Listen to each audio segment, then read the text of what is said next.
अतुल सालों बाद विदेश से लौटा था। एयरपोर्ट से सीधे अपने शहर की ट्रेन उसने पकड़ी थी। 4 सालों तक विदेश में रहने के बाद अब की बार उसे छुट्टी मिली थी। शहर तक जाने के लिए रात की ट्रेन ही उसे सबसे सुविधाजनक लगी थी।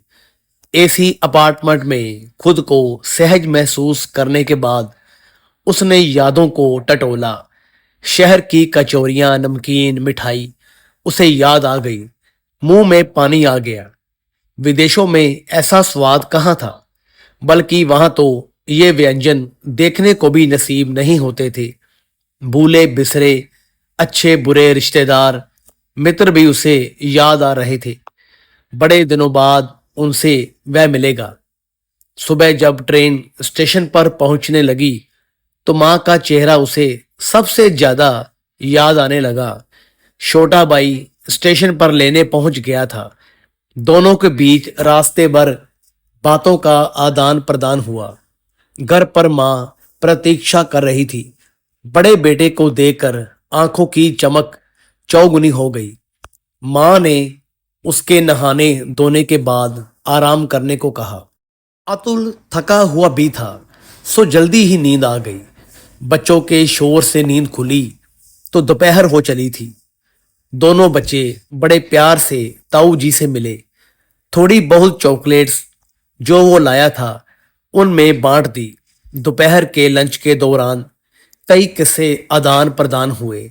माँ के हाथ का ढोकला, मक्के के व्यंजन, अचार दोबारा चखने को मिला तो लगने लगा कि अपने देश में जिंदगी कितनी सुकूनदायक है। अपना देश, अपने लोग, अपना खाना पीना। विदेशों में तो दशहरा, दिवाली भी अनुमति से मनानी पड़ती है। त्योहार का मजा ही नहीं रह जाता। वहां पैसा तो है, पर एक अजीब सा खालीपन भी है। हालांकि वहां पर काम करने की जिद भी उसी ने की थी। फिर बहन और जीजा जी ने अपनी जान पहचान के प्रभाव से उसकी नौकरी लगवा दी थी, पर काम का दबाव बहुत था। विदेशों में 2 पैसा कमा के वहां की लग्जरी लाइफस्टाइल से भले ही आप पड़ोसियों को प्रभावित कर लें, पर मन ही मन तो उस तोते की तरह महसूस करते हैं जो पिंजरे में महंगा खाना खाता है लेकिन उड़ नहीं सकता। 10-15 दिन तो पंख लगा के उड़ गए।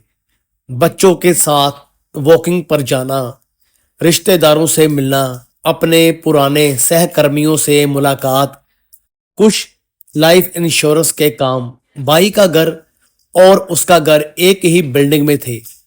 पत्नी की कभी मां से बनी नहीं, या यूं कहें कि उसने भी आर्थिक लालच में बनाने की कोशिश ही नहीं की। सो मां उसके पास कभी नहीं रही।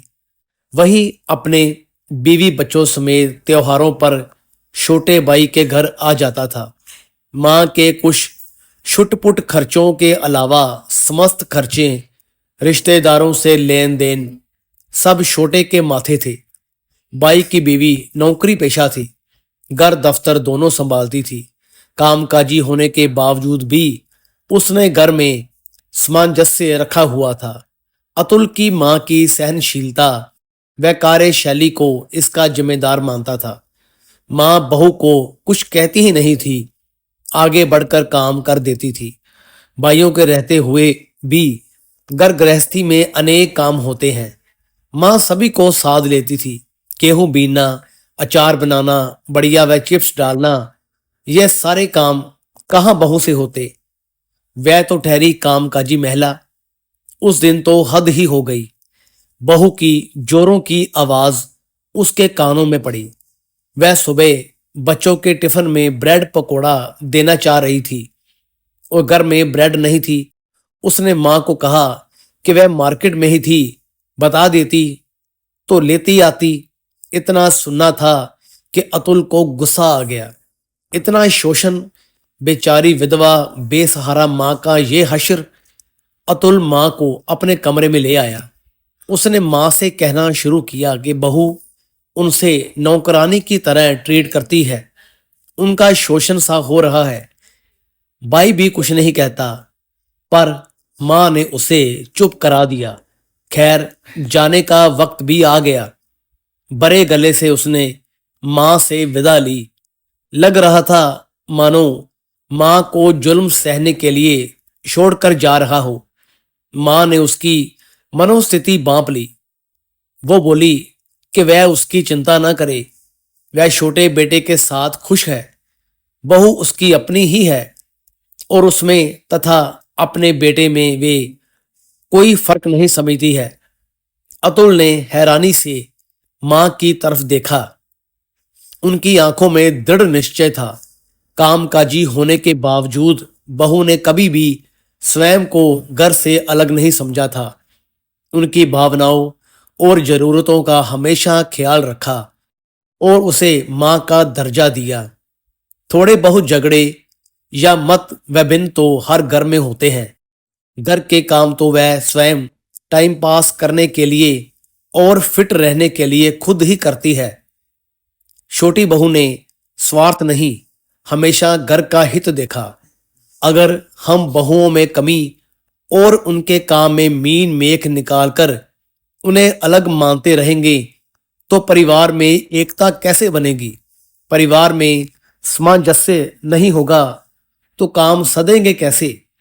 बहू भी तो अपना घर छोड़कर ससुराल की हर रीत अपनाती है, फिर उसे हमेशा संदेह से देखना कहाँ तक उचित है? नौकरी पेशा होते हुए भी कभी कामकाज में चोरी नहीं की, घर में बेटी की तरह रही।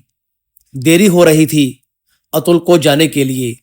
माँ ने आशीर्वाद दिया तो उनके चेहरे पर तृप्ति थी। अतुल माँ के इस मॉडर्न दृष्टिकोण पर हैरान था।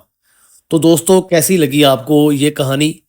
वीडियो अच्छी लगी हो तो लाइक करें, चैनल पर नए हैं तो सब्सक्राइब करें और साथ ही बेल बटन को जरूर दबाएं। धन्यवाद।